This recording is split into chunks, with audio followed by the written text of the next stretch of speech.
খুব সংক্ষিপ্ত পরিসরে রাসূল সাল্লাল্লাহু আলাইহি ওয়াসাল্লামের জীবনী থেকে আমরা কিছু লাইফ লেসন নিয়ে আসবো। আমরা কি শিখতে পারি রাসূল সাল্লাল্লাহু আলাইহি ওয়াসাল্লামের জীবনী থেকে? প্রথম যেই লেসনটা আমরা উল্লেখ করতে চাই সেটা হচ্ছে রাসূল সাল্লাল্লাহু আলাইহি ওয়াসাল্লাম খুব বড় মনের মানসিকতার অধিকারী ছিলেন, বড় হৃদয়ের অধিকারী ছিলেন। তিনি সবার জন্য ছিলেন। He use to think beyond the narrow borders. কখনো ন্যারো মাইন্ডেড ছিলেন। উনি সবাইকে অ্যাকোমোডেট করতে চাইতেন। তিনি আলামিন, বিশ্ববাসীর জন্য রহমত। He is for all and his teaching is for all. দ্বিতীয় যে শিক্ষাটা আমরা পাই সেটা হচ্ছে রাসূল সাল্লাল্লাহু আলাইহি ওয়াসাল্লাম সবসময় সংঘবদ্ধ জীবন যাপন করেছেন। আমরা যদি দেখি মক্কাতে সংঘবদ্ধ, মদিনাতে সংঘবদ্ধ, যেখানে তিনি ছিলেন সংঘবদ্ধ ছিলেন এবং আমরা যেন ইউনাইটেড থাকি। কোরআনের শিক্ষাটা তিনি বারবার বলেছেন, ওয়ালা তাফাররাকু, তোমরা বিচ্ছিন্ন হয়ো না, তোমরা আলাদা হয়ে জীবন যাপন করো না, বরং তোমরা সংঘবদ্ধ জীবন যাপন করো। 3 নম্বর যে শিক্ষাটি আমরা পাই রাসূল সাল্লাল্লাহু আলাইহি ওয়াসাল্লামের জীবনী থেকে সেটা হচ্ছে তিনি পিস লাভার ছিলেন, শান্তিকামী। কখনো সংঘাতে সহজে বিরোধে জড়াতে চাইতেন না। সবসময় শান্তি প্রতিষ্ঠায় তিনি অগ্রগামী ছিলেন। আমরা যদি দেখি যে কুরাইশদের সাথেও কিন্তু তিনি পিস ট্রিটি করেছেন, শান্তি চুক্তি। সাহাবারা রাজি হচ্ছিলেন না, কিন্তু তিনি করেছেন। মদিনায় এসে তিনি মদিনা চার্টার করেছেন, মদিনা সনদ করেছেন, ইহুদিদের সাথে একসাথে থেকেছেন। কিন্তু মদিনা সনদ ভঙ্গ হয়েছে যখন তারা বিশ্বাসঘাতকতা করেছে। তার মানে তিনি সবসময় শান্তির পক্ষে ছিলেন। তো আমরা যারা নবীজির উম্মত বলে নিজেদেরকে দাবি করি, আমরা যেন সবসময় শান্তিকামী হই, আমরা যেন শান্তির পক্ষে থাকি, এটা আমাদের জন্য শিক্ষা। 4 নম্বর যে শিক্ষাটি আমরা পাই সেটা হচ্ছে he was the flag bearer of justice. ন্যায় যেখানে, সত্য যেখানে, ইনসাফ যেখানে, জাস্টিস যেখানে, তিনি সেখানে। তার প্রমাণ আমরা দেখি 20 বছর বয়সে তিনি যখন যুবক, তখন তিনি হেলফুল ফুজুল নামে যুব সংঘ করেছেন। উদ্দেশ্য কি ছিল? মাআল মাজলুম দিদ্দাল জালিম। আমরা সবসময় মাজলুমের পক্ষে থাকবো, জালেমের বিরুদ্ধে। কোনো জালেম যেন কোনো ব্যবসায়ীকে, ভিনদেশীকে, কাউকে যেন ঠকাতে না পারে। মাজলুমের পক্ষে লড়বার জন্য তিনি এটা করেছেন। তার মানে ইনসাফ, জাস্টিস, ন্যায় পরায়ণতার পক্ষে তিনি সবসময় কাজ করেছেন। আমরা যেন সবসময় ন্যায় পরায়ণতার পক্ষে থাকি, এটাই আমাদের জন্য শিক্ষা। 5 নম্বর যে ব্যাপারটা আমরা দেখি যে রাসূল সাল্লাল্লাহু আলাইহি ওয়াসাল্লামের পুরো জীবনীটা যদি আপনারা খেয়াল করেন, সবসময় রাসূল সাল্লাল্লাহু আলাইহি ওয়াসাল্লাম একটা স্ট্রাগলের মধ্য দিয়ে গিয়েছেন। তিনি আল্লাহর নবী, শুধু নবী নয়, শ্রেষ্ঠ নবী, আল্লাহর হাবিব। তার কাছে কোরআন নাজিল হয়েছে, তার কাছে ওহী আসতো, আল্লাহর সরাসরি সাহায্য তিনি পেয়েছেন, আল্লাহর সাথে কথা বলতেন। তারপরও তার জীবন কিন্তু স্ট্রাগল মুক্ত ছিল না। সবসময় তিনি স্ট্রাগলের মধ্যে দিয়েছিলেন। আমরা একটু স্ট্রাগল করলে হতাশ হয়ে পড়ি, একটু বিপদে পড়লে হতাশ হয়ে পড়ি। আমরা যদি রাসূলের জীবনী দেখি তাহলে আমরা বুঝতে পারবো না, হতাশ হওয়া যাবে না, ধৈর্য ধারণ করতে হবে। কারণ struggle is the part of our life. আমার নবী স্ট্রাগল করেছেন, তিনি সংগ্রাম করেছেন। সো সংগ্রাম আমাদের জীবনের অংশ।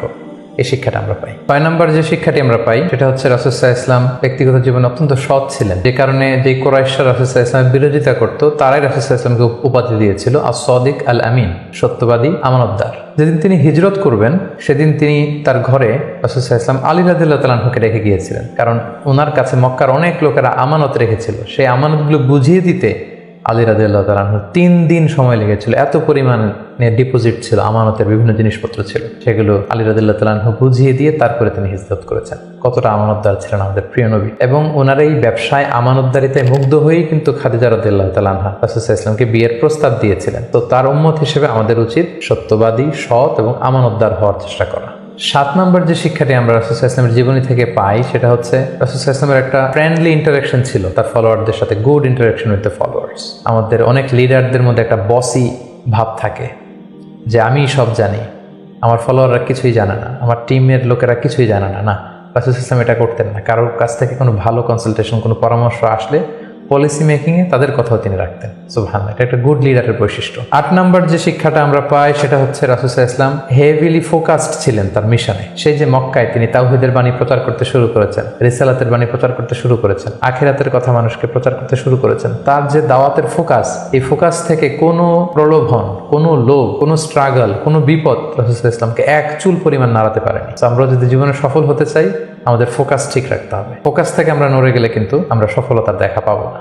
9 নম্বর যে শিক্ষাটা আমরা পাই রাসূল সাল্লাল্লাহু আলাইহি ওয়াসাল্লামের কম্প্যাশনেট অ্যান্ড মার্সিফুল অ্যাটিটিউড। রাসূল সাল্লাল্লাহু আলাইহি ওয়াসাল্লামের দয়াদ্র মানসিকতায় অনেক শত্রু কিন্তু রাসূল সাল্লাল্লাহু আলাইহি ওয়াসাল্লামের বন্ধু হয়ে গিয়েছিল, ঈমান এনেছিল। আমরা দেখেছি মক্কা বিজয় যখন করেছিলেন চাইলে পিষে মারতে পারতেন কুরাইশদেরকে, যারা বছরের পর বছর জন্মভূমি থেকে দূরে থাকতে বাধ্য করেছিল রাসূল সাল্লাল্লাহু আলাইহি ওয়াসাল্লামকে। রাসূল সাল্লাল্লাহু আলাইহি ওয়াসাল্লাম কি করলেন? বললেন যে না, লা তাসরিবা আলাইকুমুল ইয়াউম, কোনো প্রতিশোধ, হিংসা কিছু নেই, ক্ষমা করে দিলাম, যাও তোমরা স্বাধীন। এভাবে নানা ঘটনায় আমরা দেখেছি রাসূল সাল্লাল্লাহু আলাইহি ওয়াসাল্লাম তার অমীয় অনুপম চরিত্রের মাধ্যমে তিনি মানুষের মন জয় করেছেন। এই গুণাবলী যেন আমরা আমাদের মধ্যে ধারণ করবার চেষ্টা করি। সব শেষে শিক্ষাটির কথা বলবো, সেটা হচ্ছে succession management. A good leader produces good leaders. একজন ভালো নেতা শুধু ফলোয়ার তৈরি করে না, সে আরো নতুন নেতা তৈরি করে। আমরা যদি দেখি রাসূল সাল্লাল্লাহু আলাইহি ওয়াসাল্লামের ইন্তেকালের পরে আমাদের লিডারশিপ নিয়ে কোনো ক্রাইসিস হয়নি, সেখানে দাঁড়িয়ে গিয়েছে আবু বকরকে আমরা রাদিয়াল্লাহু তাআলা আনহুকে আমরা আমাদের খলিফা বানিয়েছি। আবু বকর রাদিয়াল্লাহু তাআলা আনহুর ইন্তেকালের পরে ওমরে ফারুক আমাদের খলিফা হয়েছে, তারপরে উসমান, তারপরে আলী রাদিয়াল্লাহু তাআলা আনহু। তার মানে রাসূল সাল্লাল্লাহু আলাইহি ওয়াসাল্লাম এদেরকে কিন্তু সবসময় ডানে বায়ে সামনে পেছনে কাছে নানা কাজে